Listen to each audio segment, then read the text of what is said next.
8 months, $14,000. A once-in-a-lifetime trip to Italy gone in 5 minutes. I booked everything myself.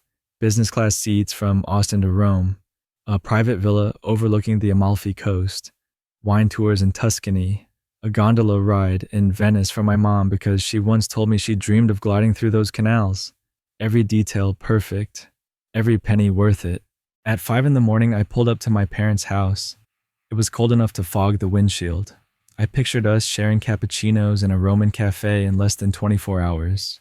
But when the door opened, it wasn't just my parents. It was Uncle Rick, duffel bag in hand, grinning like he'd won the lottery. My mom's voice was gentle, like she was delivering bad news she'd already decided I had to accept. Rick's been having a hard time. We thought he needed this trip more than you. My dad added, "You travel all the time for work, Logan. You'll understand." Understand that they just handed my gift, my time, my effort, my money to a man who's been living rent-free in their garage for 6 years. I didn't shout. I didn't slam the car door. I drove them to the airport in silence. Because if there's one thing I've learned, some betrayals don't deserve an argument. They deserve consequences. And if you believe in consequences, real satisfying consequences, you might want to stay until the end. My name is Logan Hart. I'm 36 years old and I've spent the last decade managing supply chains for a tech firm in Austin, Texas. I've always been the guy who keeps things moving at work and in life, the one who remembers birthdays, who fixes the squeaky porch door without being asked, who drives 2 hours just to surprise my parents with Sunday breakfast. Family has always been my anchor. Even when work pulled me across states, I called my parents Martin and Elaine every night. They'd tell me about the neighbors, the weather, and my Uncle Rick, my dad's older brother, who had been going through a rough patch for as long as I could remember. This year was supposed to be different. I'd been offered a position in London, bigger responsibilities, bigger paycheck, and the chance to finally see Europe. But before leaving, I wanted to give my parents something unforgettable. Not just a gift, but a memory. A 10-day trip to Italy, business class flights from Austin to Rome, a private villa in Amalfi with ocean views, wine tours in Tuscany, and a gondola ride in Venice just for my mom, because she'd once told me she dreamed of gliding through those canals. I spent months planning every detail. Every confirmation email felt like a step toward giving them a piece of the world they'd never seen. It was my way of saying thank you for every sacrifice they'd made. I didn't know it yet, but this perfect plan was about to be hijacked by family. My parents, Martin and Elaine, have been married for over 40 years. They built their life in a quiet neighborhood on the north side of Austin, in the same brick house where I grew up. Dad still mows the lawn every Saturday, even in the Texas heat. Mom tends to her rose garden, always waving to neighbors who walk by. They're good people, the kind of people who'll lend you their car without asking why, who'll write a check for a temporary loan they know will never be repaid. And no one has benefited from that generosity more than my Uncle Rick. Rick is Dad's older brother, 60 years old, and allergic to steady work. Over the years, he's tried a dozen different jobs, car sales, landscaping, even a short-lived food truck. Every time something went wrong, that wasn't his fault. A bad business partner. An unfair boss. The market just wasn't ready. 6 years ago, when Rick's last apartment lease fell through, my parents let him move into their garage for a few months. He's still there. No rent, no bills. Drives Dad's old truck like it's his own. I've learned to keep my mouth shut. Every time I tried to bring it up, Dad would say, "He's family, Logan. We don't turn our backs on family." Mom would add, "Everyone deserves a second chance." I thought I understood, until the day I realized second chances can turn into a lifetime of taking. Uncle Rick has a way of making every room feel smaller. Not because he's loud, though he can be, but because everything starts to revolve around him. His stories, his problems, his needs. He's the kind of man who can talk for an hour about the big opportunity he's working on, but never say exactly what it is. And somehow my parents listen like he's about to change the world. Over the years, I've heard it all. The car dealership that would have taken off if the market hadn't crashed. The landscaping business that folded because the city permits were impossible. The food truck that almost made it onto a popular TV show. Almost. Always almost. What I see is different. A 60-year-old man with no savings, no job, and no plan, except to keep leaning on the people who enable him. And my parents, they're his biggest supporters. I can't tell you how many times I've walked into their kitchen and found him eating the last piece of pie my mom baked, or flipping channels on the TV while Dad works in the yard. When I mention it, Mom says it's just Pie Logan.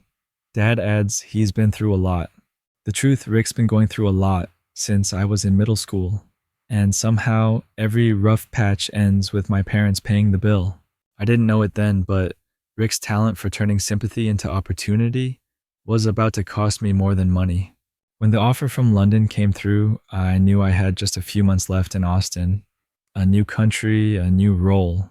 It was everything I'd worked for, but before leaving, I wanted to give my parents something they'd never forget. Not a watch, not a check, an experience. One that would make them feel as valued as they'd always made me feel. So I started planning. A 10-day trip to Italy, business class flights from Austin to Rome, a private villa on the Amalfi Coast where they could wake up to the sound of waves instead of traffic, a guided tour through the vineyards of Tuscany, a sunset gondola ride in Venice for Mom, because she once told me she dreamed of gliding past the Rialto Bridge. Every booking felt like building a piece of that dream. I compared hotels for weeks, read reviews until my eyes blurred, even called a travel agent in Rome to make sure their itinerary flowed perfectly. By the time I finished, the trip wasn't just a vacation, it was a thank you. For the nights they stayed up with me when I was sick, for the sacrifices they never mentioned, but I always felt. I pictured their faces when I handed them the tickets, the surprise, the joy, the pride. I didn't realize the moment I revealed this gift would also be the moment the seed of betrayal was planted. It started small. Little things I almost brushed off. One Sunday, I stopped by my parents' house for coffee. Uncle Rick was at the kitchen table, flipping through a glossy travel magazine. When I poured myself a cup, he asked, "So, when exactly are you flying out to Rome?" His tone was casual, but his eyes stayed on me a second too long. A week later, Mom seemed oddly vague when I asked if she'd started packing. She smiled, stirred her tea, and said, "Oh, still figuring out what to bring." No excitement in her voice. No list of outfits she'd been planning, which for my mom was unusual. Then Dad mentioned almost in passing that Rick had been looking a little down lately. Said maybe a change of scenery would cheer him up. I remember laughing and saying he can book a road trip to Dallas. Dad didn't laugh. The final hint came 2 weeks before departure. I overheard Rick on the phone in the garage telling someone he'd have to renew his passport soon. When I asked about it, he shrugged and said, "You never know when you might need it." At the time, I didn't connect the dots. I was too focused on making sure the gondola tour was booked for sunset and the villa had fresh flowers in their room. But looking back, the warning signs were there. I just didn't want to see them. The morning of our flight, I was up before the alarm. 4:30 a.m., dark and cold, the kind of Austin morning where your breath hangs in the air. I loaded their suitcases into my truck the night before, double-checked the passports, and even stocked bottled water for the drive to the airport. This was supposed to be a perfect send-off. At 5 sharp, I pulled into my parents' driveway. The porch light flicked on. I expected to see Mom and Dad maybe a little sleepy, but smiling. Instead, the door opened, and Uncle Rick stepped out first, hauling a duffel bag, grinning like a man who'd just hit the jackpot. Behind him, Mom wheeled out 2 suitcases. Dad followed, clapping Rick on the back like they were heading to a class reunion. "Morning, Logan," Dad said. "We've had a little change of plans." I frowned. Mom avoided my eyes. "Rick's been having a tough time," she said softly. "We thought this trip might lift his spirits. He's going with us instead." For a second, I thought they were joking. The tickets had my name on them. The whole trip was built for them, from my pocket, from my time. But their faces told me it wasn't a joke. The decision had been made. I stood there, keys in hand, feeling something heavy settle in my chest. I didn't yell. I didn't argue. I just said, "All right, enjoy it," and opened the truck door. The ride to Austin Bergstrom International was quiet. Too quiet. Rick sat in the back seat talking about how he'd always wanted to see Italy, how this was going to be life-changing. Every word scraped like sandpaper. Mom nodded along, adding, "The Amalfi sunsets will be good for him." Dad agreed like this had been the plan all along. I kept my eyes on the road, hands tight on the steering wheel, breathing slow. If I said what I was thinking, there would be no going back. Instead, I listened to the sound of Rick unwrapping a breakfast sandwich mom had made for him, to Dad telling him about the wine tours I'd booked as if he'd found them himself. I stared at the red taillights ahead and reminded myself anger burns fast, but quiet lasts. When we reached the departures lane, I popped the trunk and stepped out into the cold. Help with the bags. Mom gave me a quick hug. Dad didn't even look back, already walking with Rick toward the sliding glass doors. I stood there for a moment, the exhaust from my truck curling into the air. Then I got back behind the wheel. No words, no scene.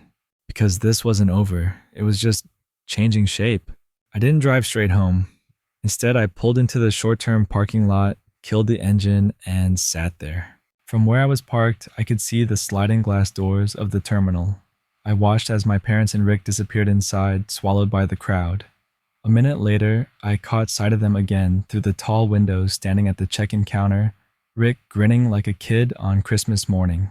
They didn't look back, not once. I'd imagined this day so many times. In my head, it was me standing there with them passports in hand, Mom squeezing my arm, Dad smiling in that quiet way he does when he's proud. Instead, I was outside watching my own gift unfold for someone else. It wasn't about the money, though.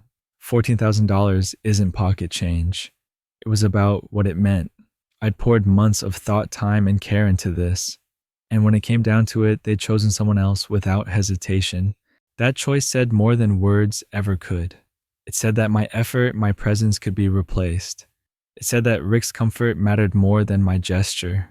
The cold from outside seeped in through the windshield, but it didn't bother me, because something else was settling in my chest, heavier than anger, sharper than disappointment. Resolve. I drove home without the radio on. No music, no distractions, just the hum of the engine and the echo of what had just happened. When I walked into my apartment, the confirmation emails for the trip were still open on my laptop. Flights, villa wine tours, gondola reservations. I sat down staring at them for a long moment. Then my hand moved to the mouse. First the Amalfi Villa canceled. Full refund. Then the Tuscany wine tour gone. The gondola ride at sunset gone. One by one, I closed every door I had opened for them. It felt surgical, precise. No yelling, no drama, just erasing what they had so casually given away. But I wasn't finished. Rick had an outstanding court fine in Travis County for unpaid vehicle citations, something he'd bragged about dodging last Christmas. I typed up a polite professional email to the Italian immigration office, included his full name, date of birth, passport number, flight details, suggested they verify his background before allowing entry. I read it twice, made sure every word was factual, then hit send. Finally, I opened my own flight booking. London. Departure in 3 weeks. I changed it to 3 days. If my parents had chosen Rick's comfort over my effort, fine. They could deal with the trip they'd chosen without my help. The email to Italian immigration was only the first cut. There was still more I could do quietly, surgically, to make sure Rick's dream vacation never left the runway. I logged into the rental car account. Gone. Cancelled with a single click. The private driver I'd booked for their arrival in Rome. A polite email change of plans. Then I checked the restaurant reservations. Amalfi Cliffside Dining Venice waterfront tables. All released back into the system for someone else to enjoy. Each confirmation number deleted from my inbox. I wasn't doing this out of rage. Rage burns too hot too fast. This was about precision. About balance. Somewhere in Rome, an immigration officer would be sipping their morning espresso when my email landed. Somewhere in their system, Rick's unpaid fines would flag red. And my parents, they'd be stepping off that plane into a very different trip than they imagined. Before closing my laptop, I opened my own itinerary again, now set for London in 3 days. I booked a one-way airport transfer, reserved my first week in a small flat near Hyde Park. While they scrambled overseas, I'd be starting fresh. It wasn't about revenge for revenge's sake. It was about reminding them and myself that choices have consequences, and some lessons only land when you stop cushioning the fall. The night before their flight, I packed my own bags. Not for a vacation, for my move. London was waiting, and now I was leaving sooner than planned. The company had told me if you want to start early, just say the word. That night, I sent the email, "I'll be there by Monday." While my parents were boarding their Rome-bound flight with Rick, I was finalizing my one-way ticket to Heathrow. No farewell dinner, no last Sunday breakfast, just gone. I boxed up a few personal things, clothes books, a framed photo of me and my parents from my college graduation. The rest could stay in storage until I figured out if I'd ever want them again. There was a strange calm in the apartment. No music, no TV. Just the quiet shuffle of packing tape and zippers. Every so often, my phone buzzed texts from friends asking when my big move was. I didn't answer. Not yet. Because the truth was, I wasn't just leaving Austin. I was leaving a version of myself that kept showing up, fixing things, smoothing over every family crisis. The man who had always put them first was done. By the time the sun came up, my suitcases were lined by the door. 3 days from now, I'd be walking streets where nobody knew my name. And for the first time in years, that felt like freedom. The call came at 6:12 a.m. international number. I let it go to voicemail. 5 minutes later, it rang again. This time I answered. Logan Dad's voice was strained, the background noise thick with airport announcements. "We're in Rome." Well, sort of. "There's been a problem." I leaned back in my chair, coffee in hand. "What kind of problem?" "They pulled Rick aside at customs," Dad said. "Said there's an issue with his entry, something about a legal matter back home. They've had him in an office for over an hour." I kept my tone flat. "That's unfortunate." Mom's voice came faintly through the line. "We've been standing here forever. The hotel says our reservation was canceled. The rental car, too." "That's strange," I said, as if hearing it for the first time. "Yeah," Dad muttered. "The manager showed us the cancellations all came through yesterday." I sipped my coffee. The same yesterday I'd spent clicking cancel over and over. "So what's the plan now?" I asked. "We're trying to find another hotel, but it's peak tourist season. Everything's booked." And Rick, he stopped exhaling heavily. Rick might get sent back. I looked out my window at the Austin skyline one last time. Maybe this trip wasn't the right fit for him, I said quietly. That evening, just as I was sealing the last box for London, my doorbell rang. Through the peephole, I saw him, Rick. Still in the same travel clothes, hair, a mess, eyes, bloodshot from what must have been a long, humiliating flight home. I opened the door slowly. They sent us back. He said no greeting, no small talk. Immigration flagged me, said there were red marks on my record. Took 6 hours before they put us on a return flight. I leaned against the door frame. That's rough. He stepped closer, the smell of stale airport coffee clinging to him. Funny thing, though. The officer mentioned someone had sent them my full details, name, date of birth, even my flight info. Called it a tip from a concerned citizen. His gaze locked on mine. Sound familiar? I didn't blink. You mean the same way it's familiar that you walked onto my trip without asking? His jaw tightened. They invited me. You guilted them. You've been living off them for years, Rick. This time you just took it further. His eyes narrowed. So this was payback. This, I said quietly, was balance. We stared at each other for a long moment before he turned, muttering something under his breath, and walked back to his truck. I closed the door. For the first time in weeks, I felt lighter. 3 days later, I rolled my suitcases into the Austin airport, this time for my own departure. No one came to see me off. No coffee in hand from Mom. No quiet nod from Dad. Just me and my boarding pass to London and the sound of rolling wheels on tile. When the plane lifted off, Austin shrank beneath the clouds. With it, the weight I'd been carrying since that morning in their driveway began to fade. I spent the first week in a small flat near Hyde Park. No late-night calls to fix someone's crisis. No guilt trips about helping family. Just silence, the good kind. Every so often, I'd glance at the framed photo of me and my parents from years ago. I didn't hate them. I wasn't even angry anymore. But I understood now you can love people and still need distance from the parts of them that hurt you. London became my reset button. Morning walks past the Serpentine. Evenings exploring streets where nobody knew my name. And with each passing day, the voice in my head that once said you owe them grew quieter. Some debts I decided weren't mine to pay anymore. It was almost 4 months before I heard my parents' voices again. The call came on a quiet Sunday morning in London. Mom sounded different, lighter, but also tired. "We asked Rick to move out," she said. I paused, letting the words sink in. "What happened?" Turns out while I was gone, Rick had been using their credit card without permission over $1,500 in electronics and clothes. When confronted, he promised to pay it back when the next job came in. Dad finally asked, "What job?" The argument ended with Rick packing his things. He left that afternoon, slamming the door behind him.